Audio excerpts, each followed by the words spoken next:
Hello everyone, welcome back to my channel. तो चलिए auditing की सीरीज़ को और आगे बढ़ाते हैं और नेक्स्ट टॉपिक डिस्कस करते हैं। अभी तक मैंने आपको ऑडिटिंग वेरिफिकेशन पढ़ा लिया था, लेकिन अभी जो हमारा टॉपिक है वो वैल्यूएशन पे है। बहुत सारे एग्जाम्स में वैल्यूएशन के क्वेश्चंस आते हैं। अगर आपका 8 नंबर का क्वेश्चन आएगा तो इस वीडियो में मैंने डिस्कस किया है मीनिंग, फैक्टर्स अफेक्टिंग वैल्यूएशन और ऑब्जेक्टिव्स ऑफ वैल्यूएशन।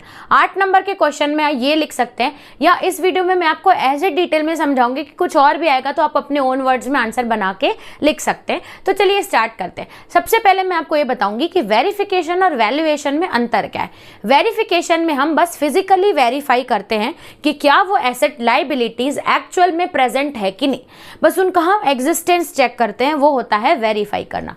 वैल्यूएशन में हम उनकी कीमत जानते हैं, उनकी वैल्यू जानते हैं मार्केट में, या पहले उनकी वैल्यू क्या थी, यानी कि कंपनी आज तक में कितने एसेट्स ओन कर रही है, कंपनी के पास कितना एक्चुअल में पैसे के टर्म्स में एसेट है, आज उनके पास अगर कोई एसेट है उसकी कीमत क्या है, वो अगर हम फाइंड आउट करते हैं तो उसको हम ऑडिटिंग की लैंग्वेज में वैल्यूएशन बोलते हैं। तो आई होप आपको वेरिफिकेशन और वैल्यूएशन में डिफरेंस पता चल गया होगा। तो चलिए अब इसकी मीनिंग जानते हैं। मीनिंग आपने जान ली कि जैसे एसेट्स की हम कीमत जानते हैं तो उनकी वैल्यू जाना एट सर्टेन पॉइंट या किसी साल में, तो उसको हम वैल्यूएशन बोलेंगे। तो चलिए जानते हैं नेक्स्ट मीनिंग ऑफ वैल्यूएशन। अगर आपके एग्जाम्स में आता है तो इसका मतलब ये होता है means to take the exact, इसमें आप एग्जैक्ट वैल्यू फाइंड आउट करते हो on the basis of utility, यानी कि अभी हम इसको यूज में लाते हैं या आज तक की इसमें इसका वैल्यू क्या है ये फाइंड आउट करने के लिए हम वैल्यूएशन टर्म यूज करते हैं। ठीक है, इसमें हम एसर्टेन यानी कि जानते हैं या नापते हैं मनी वैल्यू, अभी उसकी एक्चुअल में मनी वैल्यू क्या है, जिसमें एसेट अभी बुक में दिखा रहा है। मान लो आपने अपने बैलेंस शीट में एसेट्स में दिखा दिया कि हमारे पास कार है, हमारे पास मशीन है, हमारे पास ट्रैक्टर है, तो एक्चुअल में इनकी मनी वैल्यू क्या है आपके पास अभी। ये तो देखेंगे ना, कार है, मशीन है, ट्रैक्टर है, ये सब आपके एसेट्स हैं, लेकिन उनकी अभी मनी वैल्यू क्या है अगर आप वो जानेंगे तो एक्चुअल में आपको कंपनी की फाइनेंशियल पोजीशन के बारे में पता चलेगा।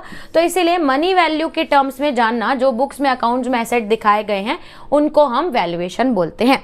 ठीक है, अब फैक्टर्स क्या है, जब भी आप वैल्यू डिटरमाइन करते हैं किसी भी एसेट्स की तो क्या क्या फैक्टर्स इसमें आते हैं। तो सबसे पहले उसका ओरिजिनल कॉस्ट क्या था, उसके बाद उसकी वर्किंग लाइफ क्या है। मान लो अगर आप उसको 50,000 में खरीदे थे, ओरिजिनल कॉस्ट था, अब इसको आपने कितने साल यूज किया है, कब खरीदा था, कब तक आप इसको अभी यूज कर रहे हैं। मान लो एक्सपेक्टेड वर्किंग लाइफ का मतलब ये है कि और कितने साल ये काम करेगा, यानी कि जब आपने खरीदा था तो एक्चुअल में इसकी आप चेकिंग कराओगे कि ये कब तक और फ्रूटफुल है, कब तक ये हमको काम करके दे सकता है, इसकी वर्किंग लाइफ होती है।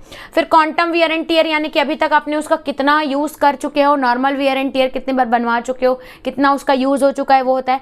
रेट ऑफ ऑब्सोलेंस, यानी कि और कितना ओल्ड हो चुका है, कितना ये हमको काम आएगा, ये होता है।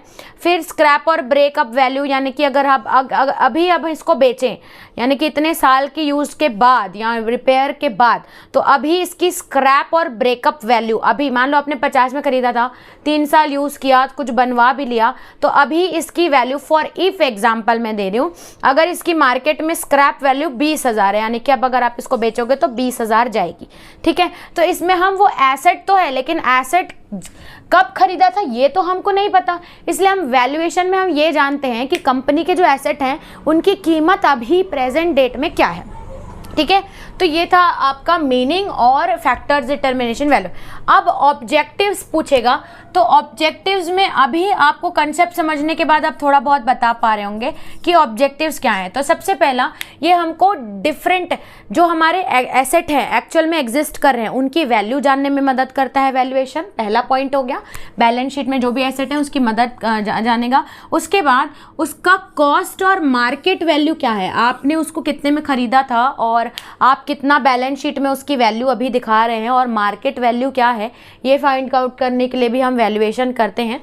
और अगर आपको पता है कि ये जो इन्होंने एसेट दिखाए, मान ले इन्हें 10,000 दिखाया, 20,000 दिखाया, 3,000 दिखाया, तो आप जब एसेट उसकी मार्केट की कीमत प्रेजेंट की पता कर लेते हैं तो आपको पता चल जाता है इसमें से कंपनी की अभी की फाइनेंशियल पोजीशन क्या है। तो जब आप एसेट को भाप लेते हैं कि एसेट की कीमत, जितने भी एसेट कंपनी के पास हैं उनकी कीमत बाजार में कितनी है, तो तो आपको कंपनी की एक्चुअल फाइनेंशियल पोजीशन पता चल जाएगी। ये हमको गुडविल ऑफ द एंटरप्राइज को भी कैलकुलेट करने में मदद करती है, जितने एसेट्स होंगे वैसी गुडविल होगी। वैसे ही to know how the capital, इसमें ये बोल रहा है कि कैसे, अब आप पूरे कैपिटल्स को चेक करो, यानी कि इसमें ये देखा जाएगा कि कैपिटल को कैसे यूज़ किया गया है कंपनी में, और इसमें ऑडिटर को भी सेटिस्फाई करने में मदद है, क्योंकि बैलेंस शीट में ऑडिटर जो रहता है वो एक्चुअल में दिखाता है कि ये एसेट्स हैं। अब ये एसेट्स ट्रू क्या फेयर वैल्यूएशन से पता चल जाती है, तो ऑडिटर भी कॉन्फिडेंट होगा, उसको ट्रू एंड फेयर वैल्यू उनके एसेट्स की पता होगी, तो वो सही रिपोर्ट देगा। इस तरीके से ऑडिटर का काम भी सेटिस्फाई हो जाएगा। तो इसमें यही था हमारा टॉपिक, वैल्यूएशन बहुत ही आसान है। आप एसेट्स और की कीमत जान रहे हो, उसको वैल्यूएशन बोलेंगे। तो आई होप आपको ये कंसेप्ट समझ में आया होगा, मीनिंग, फैक्टर्स और ऑब्जेक्टिव्स। तो इस वीडियो में इतना ही रखते हैं, चलते हैं नेक्स्ट वीडियो में, देखते हैं नेक्स्ट टॉपिक। तब तक के लिए थैंक्स फॉर वॉचिंग।